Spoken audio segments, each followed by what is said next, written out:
Hello and welcome back to the channel. My name is Hattie Hyder and I talk about all things manifestation, mindset work, healing, growing, leveling up. If you are interested in any of those things, please don't forget to like and subscribe. I really want to build a community of people that want to realise that they are a force to be reckoned with. So welcome and thank you for watching.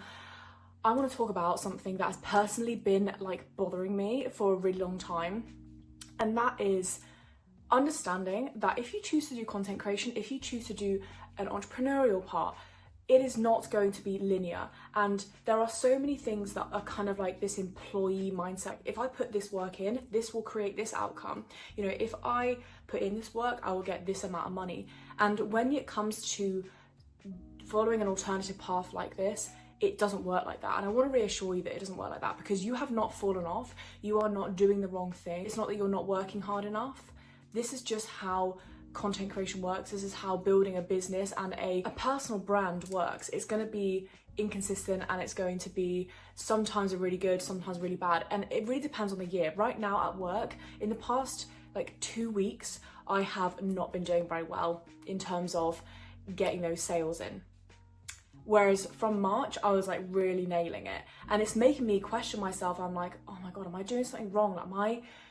Is my technique wrong? Just because I've had a spell of 2 weeks where it just hasn't been good, that does not mean that what I'm doing is wrong. And it applies for you as well. Just because you are seeing a bit of a dip in maybe your engagement, you're seeing a bit of a dip in maybe sales, or a dip in clients kind of coming to you, that doesn't mean that you're doing anything wrong. And I want to reassure you of that in this video. The realities of being a content creator is that you have to be patient. And I saw a LinkedIn post the other day and it basically said that things like content creation, building a business, are never overnight successes. They usually take years. And I know that we often see on social media people blow up out of nowhere, people, gaining success within a year, within 2 years.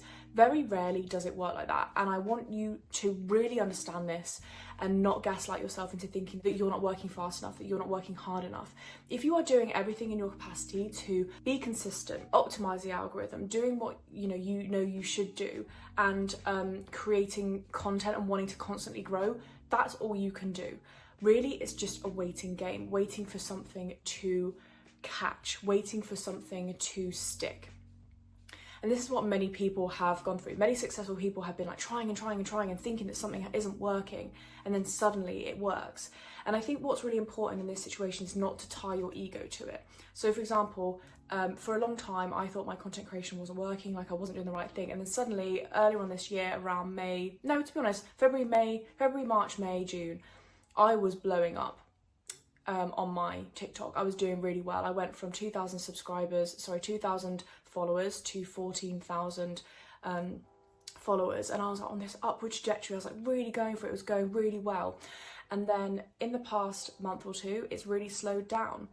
And my ego was yes, I'm doing so well, I'm amazing at this time when I was growing. And now suddenly I'm starting to question if my content is even good anymore, that if I'm even having a good message. Don't let your ego, which is the mistake that I made, don't let your ego be so tied to how well or how badly you're doing. What's really powerful about the mindset, and when it comes to kind of flipping the script, is that the most successful people are able to still see themselves as successful, still see themselves as doing well, even in those periods of maybe less traction. It's a bit of stagnation. I suppose being able to not take it personally when there's a lull, an inevitable lull, because everybody experiences this. Sometimes we grow, and then suddenly we hit a plateau period. That doesn't mean it's going to last forever, just like growth isn't going to last forever. The thing is, a lot of entrepreneurs, a lot of creators end up giving up because they think that it should be like work. They think that it should be I'm putting in this work, I get this amount. I work this hard, I get this promotion. It doesn't work like that. It's a completely different thing. So because we're not, through school and through society, we're not told that this is kind of the reality of entrepreneurship, this is the reality of content creation, that it does ebb and flow, unlike work, unlike school. We end up gaslighting ourselves, thinking that we're not doing very well, when we actually are. This is just the nature of this journey. And eventually there will come a point where things are a lot more consistent. People will consistently show up for you, whether it's with sales, followers, likes, engagement, whatever it might be. Anyone that says their growth, their success is down to some kind of hack is lying to you, is being disingenuous, because that's not how it works. As I said right at the beginning, success takes time. The amount of people I know who have failed and failed and failed and failed, and then within year 5 or year 6 or year 10 even, they finally got their big break. If you think about creators or entrepreneurs, like the creator of Canva, I can't think of her name right now, she pitched 100 times to investors for Canva. Think about Canva and how integral it is to most creators, most social media managers. I use it literally every day, pretty much. Only on the 100th pitch that she did she receive investment. So she had to get rejected 99 times. Most people will give up at like the 3rd time. They'll be like, right, fuck this. This is not meant for me. This is, my product shit. And she didn't give up, and now it's like a ridiculous success. It's amazing. It's like basically overtaken Photoshop. And it just shows that consistency and carrying on is how you grow. And you know, most people have that experience. Most people, it takes them years. It takes them years to grow something. I saw an interview with Victoria Beckham, and she's got her own fashion brand, which has been around for ages, pretty much probably since I was born, like 2 decades, something like that. And she's only, I think this year, become profitable. She's only profitable in the 20th year or whatever it was. I can't remember, when I was young. That is true strength, in my opinion, to carry on even when it feels like the universe is telling you to stop, or the universe is telling you like this isn't gonna work. That's just not true. Most people do not experience an overnight success, and the people that look like they had an overnight success will have been putting in the work for years prior to that point. I often look at people younger than me and I think, how the fuck did they do that? You know, grow so quickly in such a short period of time. But it's probably because they started making content, or, you know, being an entrepreneur or whatever, entrepreneurial kind of things when they were really young. If you think about Stephen Bartlett, he became a millionaire, I think at like 24 or 25, and you're like, oh my God, that must have been like an overnight success. What a lucky man. No, he was entrepreneurial from the age of 10. If you go and like look at his story, he talks about how he basically started a decade before everybody else in terms of like entrepreneurship, generally speaking. If you have a knack for it, most people kind of start thinking about their own business when maybe, you know, they're 16, 17, 18. He had a head start at 10, selling sweets and like arranging events for like kids in his school. And it just shows that like he would have been grinding and doing that for 15 years before he got his big break when he was 24, 25. It does just take that long. It does just take that long to learn things. And I think as well, when we're 20 or in our 20s, we think that we should kind of know everything. We think we should know what we should be doing and what we kind of want to do.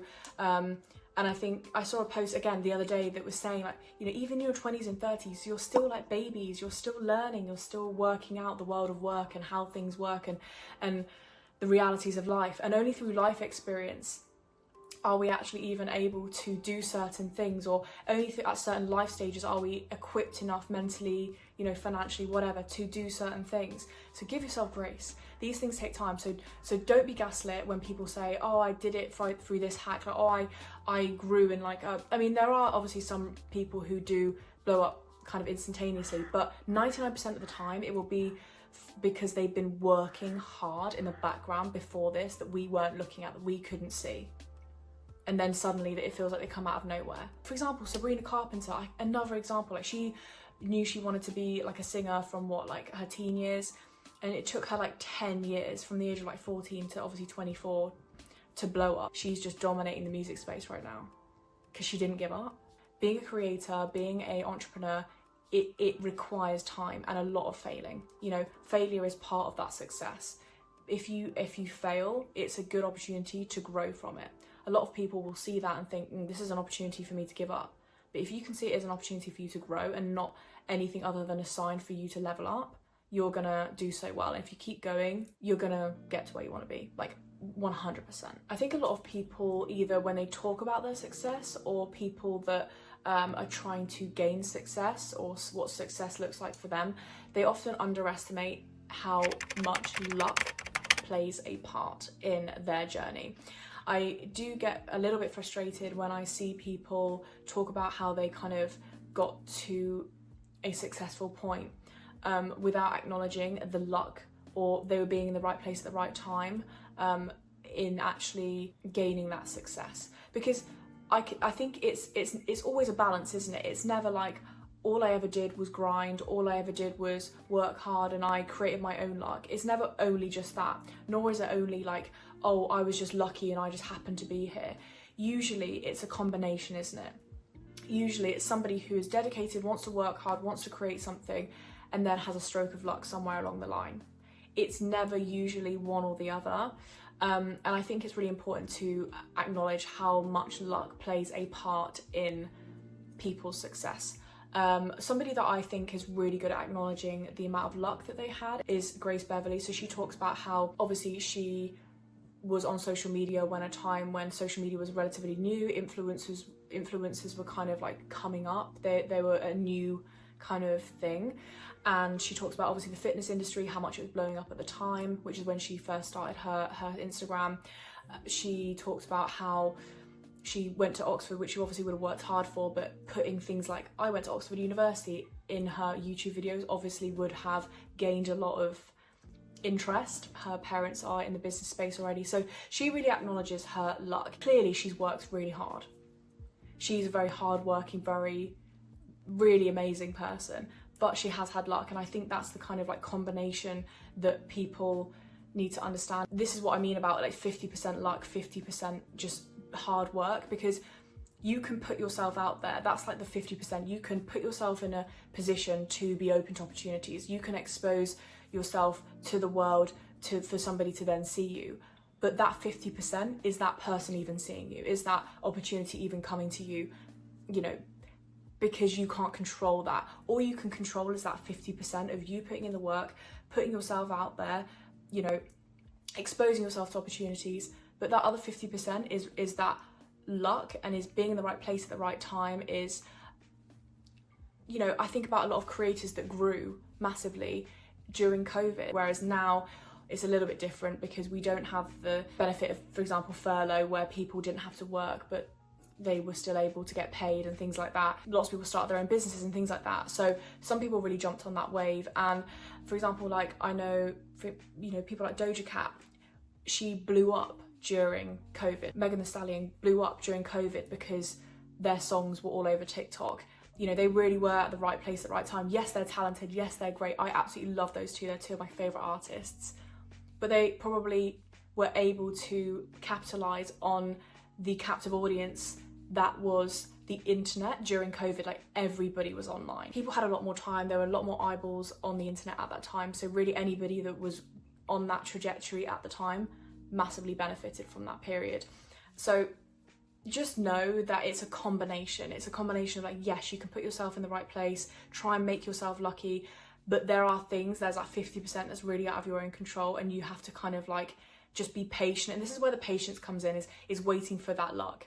The patience is carrying on, being consistent, keep going enough and long enough so that you can get that luck, so that you can experience your big break. I think a lot of people make the mistake of trying to like beat the algorithm, and unfortunately it just doesn't really work like that. You have to be providing value, and really that's only going to come when you focus more on just being your authentic self and being genuine than you are trying to optimize the algorithm. And again, it's a balance. It's like, I think some people can be like, I'm just going to make content that I like and not think about it strategically.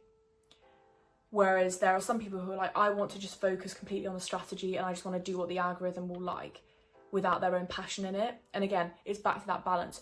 You need to be making content that that resonates with you, that you like doing, that you're passionate about, but also thinking about, okay, within my passions, what can I create that's strategic? What can I do that people is going to resonate with people and connect with people? And it's the same with entrepreneurship, with your business. It's like a balance of like doing what you're passionate about, but also doing something that you know people are also going to want. You're providing a solution for your customer, but not being either way, not doing either extreme too much.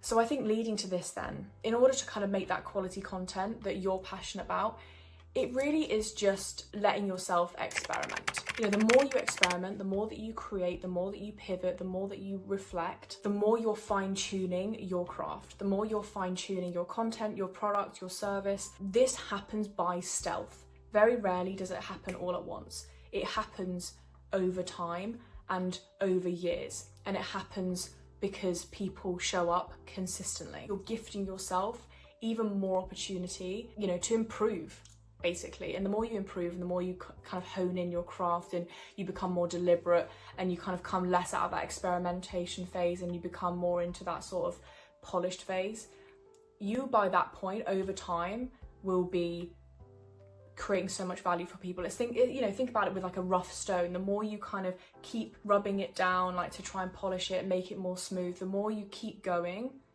the more it's going to be like so polished by the end of it, and it's going to create something really beautiful. You should be focusing on the quantity, just putting in the work, doing the thing, because that will produce the quality. You don't need to be worried about the quality. You don't need to be worried about what will the algorithm like, what will people like. The more you just focus on putting out the quantity, that will just come.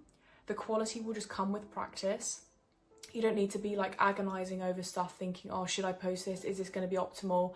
Are people going to like this? All you can do is experiment, because honestly, the amount of times I have posted something thinking it's not that good particularly, or it's not my best piece of work, and people have loved it, the amount of times that's happened is ridiculous. One of my most recent video, I talk about something very basic. I can think of other things that I've said that are a lot more unique and profound and didn't do as well, but this just thing happened to resonate with people. But I would only know that if I posted it anyway, that I just focus on the quantity rather than everything being perfect. You can't beat the algorithm, because you can't, I guess, beat what humans want and what resonates with people, because you have no idea. All you can do is just try things out. We can start to think, okay, I like making this and this is what people want. Let's create content in this space. Or of course, you know, create a product in this space or a service in this space. This is actually what allows you to show up every day, because I think a lot of people find it really hard to be consistent because they think that everything has to be perfect every day. And I think when you are, again, more focused on the quantity, not necessarily being polished all the time and every single post, and letting yourself experiment, you are actually able to show up a lot easier every day. Because if you're trying to do perfection every day, you're going to first of all burn out, but also you're not going to show up every day, because you won't want to post something that you don't think is perfect. But if you let yourself post something that isn't perfect, the benefit is you're being consistent. But the other benefit is, again, you're experimenting and finding out what works. Being consistent is doing it anyway, despite it not being perfect. It's overcoming that perfectionism. My mum always says, like, done is better than perfect, or finished is better than perfect. And I completely agree, because at least you're showing up for yourself. At least you're putting something out there, and you never know, it might resonate with people. It might actually work. Finally, what I will say is that unless you already have like a dedicated platform and a dedicated following, not all of your posts, not all of your products, not all of your offerings are going to hit. Not every single one is going to be like, wow, wow, wow, bam, bam, bam. Like everything is, not every single thing that you produce is going to hit. And that's why that experimentation period is so crucial when you're first starting out, or you're kind of like 1 or 2 years in. It's like you need to keep experimenting until it does get to this polished point, because people online, or people who have got a business where pretty much everything they post, everything they put out does well, it's because they've already done all the work to build a audience who will show up for them no matter what. And because they have this kind of like following of people that are really, a massive fan base, basically, whatever they put out will probably do quite well. Not all the time, and within reason. It has to kind of be associated with that person. Point is that don't be beating yourself up thinking like, why is this, how come I'm not getting consistent engagement right now? How come I'm not necessarily getting the sales right now, consistent sales? It's because you're still in that phase of like building up a following who will eventually buy anything that you put out, or support you no matter what, because they just like you. But until you've built that kind of community of people that know you and you've kind of like done that personal branding, you're still in that experimentation phase. You're still in the phase where you're having to produce really good content, or content that resonates with people, because people aren't necessarily going to support you unless your message really resonates with them. So allow yourself to be like, okay, not everything I'm going to produce necessarily at this point is going to hit, and that's okay. But it will eventually, when I build up enough of a personal brand and a following to the point where pretty much everything that I produce is going to do well, because people like me and people know me, and I've built that community around myself. And I think as well, on top of that, like it takes, again, it goes back to my initial point, which it takes ages to build a community. It takes a long time to build a network of people. It takes brands years to build a community around their brand. So give yourself time, give yourself grace, and keep showing up as yourself, because also building community is so much more sustainable when you are yourself. The amount of people that obviously create content like I do, self-development, mindset work, things like that, I know that I could say a very similar message to somebody else, but the way that I say it or the way that that other person says it is the reason why we gain a follower. It's not necessarily what you say. I mean, sometimes it is, but it's the way you say it and the way that you come across and how you put it out. So just know that your first point, whenever it comes to making content, make sure that you're focusing on the fact that you want to be unique, you want to do it in your way, and it doesn't have to be completely novel, reinventing the wheel, doing something completely like different from everybody else. You're just different simply by existing. You're different because you are unique. So the way that you put something out, the way that you express something, the way that you create something is so unique to you, and that's why people are going to follow you. People are going to follow you for you. And I think when people recognize that, they start to kind of open up and become their most authentic self, and that's where the magic happens. And I think with certain topics as well, like, a lot of people like dog videos. That's like a pretty universal thing that everybody likes. Everybody likes animal videos, everybody likes babies, everybody likes cooking videos. Whereas if you're doing something a little bit more niche, it's going to take longer. Like it's taken me a while to even build like 15k, because what I'm doing is quite niche. Like it's not going to resonate with everybody, and it's a bit tough love sometimes. So like fewer people may resonate with it. So it's going to take me that little bit longer to find the right people. Anyway, that is it for today. I hope you found some value in it. I hope it resonated with you. I hope it reassured you, because this is something that I really wish that I'd seen when I was first starting out my content creation journey, because I have gone through periods of thinking that maybe I'm not good enough, or I'm not doing the right thing, and why isn't this working, and is this normal? And all of it's normal. Most people, it takes them time, it takes them hard work, it takes consistency, and it takes a lot of experimentation, overcoming that feeling of perfectionism. That's really where the power's going to come, is when you can put stuff out despite the fear. Anyway, if you enjoyed this video, please don't forget to like and subscribe. That really, really helps me out. I appreciate it more than I can explain. But with that, thank you so much for watching this video. I hope you have a fantastic remainder of your day, and I will see you in my next video. Bye.